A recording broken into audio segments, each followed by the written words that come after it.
হ্যাঁ, একটু নাস্তা খাওয়া আগে, খেয়ে একটু ঘুমায় থাকো। আবার এত সকালে উঠছো, 6টা বাজে। যাও, তাতে যাও। হুম, আমি চিকেন খাচ্ছি।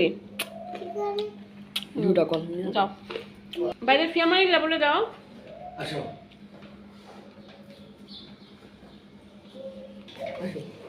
আদর তো বাইক, আদর তো বাইক, আদর তো।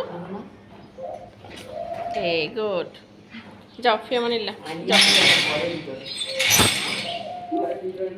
সাবধান পরীক্ষা দিবা। কাকে রে ভাইকে? বাইকে দেখো বাইরে যায় কিনা, বের হয় কিনা দেখো। কোনো মানুষ নেই, সব নীরব। দেখছো, সবাই নীরব। হ্যাঁ, ওই যে ভাইরা যাচ্ছে। ফিয়ামানিল্লা